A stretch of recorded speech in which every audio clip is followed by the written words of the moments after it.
Are great కదా. దేవుడి సహాయం మనం పొందితే మనం గ్రేట్, మనం ప్రాస్పరస్, మనం బ్లెస్డ్, మనము ఆశీర్వాదకరమైన వారమే.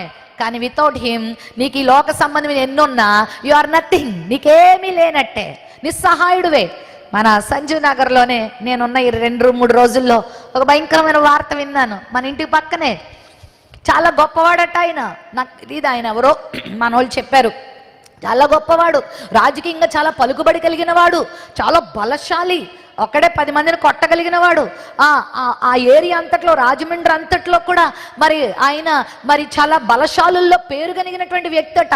చాలా మరి అందరికీ పరిచయాలు ఉన్నటువంటి వ్యక్తి. ఆయన చూస్తే చాలా మంది జడుస్తారు. డబ్బు ఉంది, పేరుంది, రాజకీయ పలుకుబడి ఉంది. మధ్యాహ్నం ఆయన భోజనం చేస్తూ ఉండగా ఎవరో ఒక ఆయన వచ్చాడంట, మిమ్మల్ని కలవాలి అన్నాడంట.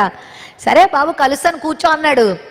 అయితే భోజనం చేసి వచ్చి ఇంకా ఆ తేనుపు కూడా సరిగా తీయలేదేమో, భోజనం అరగలేదేమో.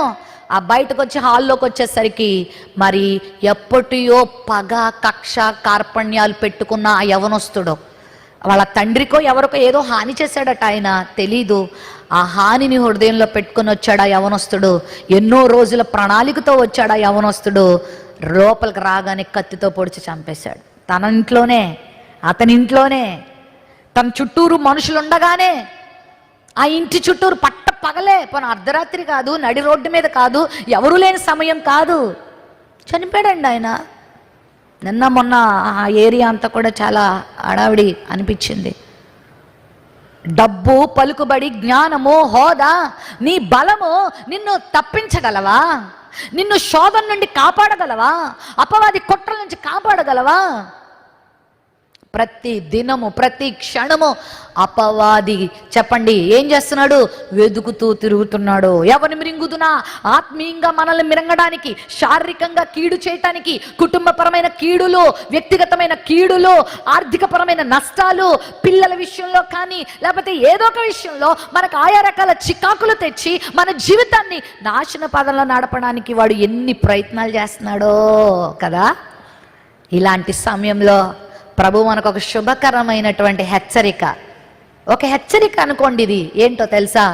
నీవు శోధనలో ప్రవేశించకుండా ఉండాలంటే నీకేం అవసరం?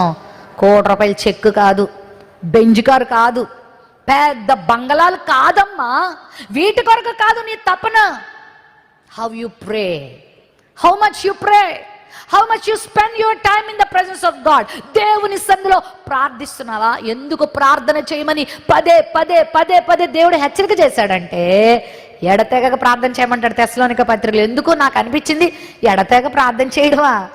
ఎడతెగ కంటే అర్థం ఏంటి? ప్రే వితౌట్ సీజింగ్ అంటే ఆపకుండా ఏం చేస్తూనే ఉండాలి. మనం ఆపకుండా తింటానే ఉంటాం, ఆపకుండా నిద్రపోతూనే ఉంటాం, ఆపకుండా ఎన్ని పనులు చేస్తాము. ఆపకుండా ప్రార్థన కూడా నువ్వేం చేయాలి?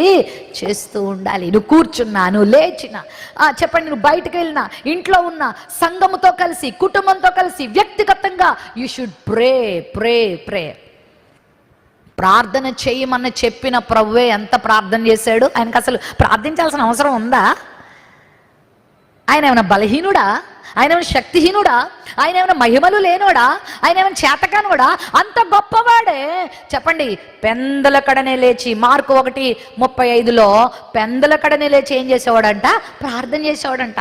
లూకా సువార్త, మార్కు సువార్త, మత్తయి సువార్తలో మనం చూస్తాం ఆయన రాత్రంతా ప్రార్థనల్లో గడిపేవాడంట.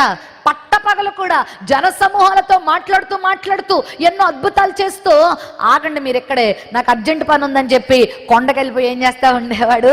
ప్రార్థన చేసేవాడు. సమయం అనక అసమయం అనక ఆయన ఏం చేసేవాడమ్మా? ప్రార్థన.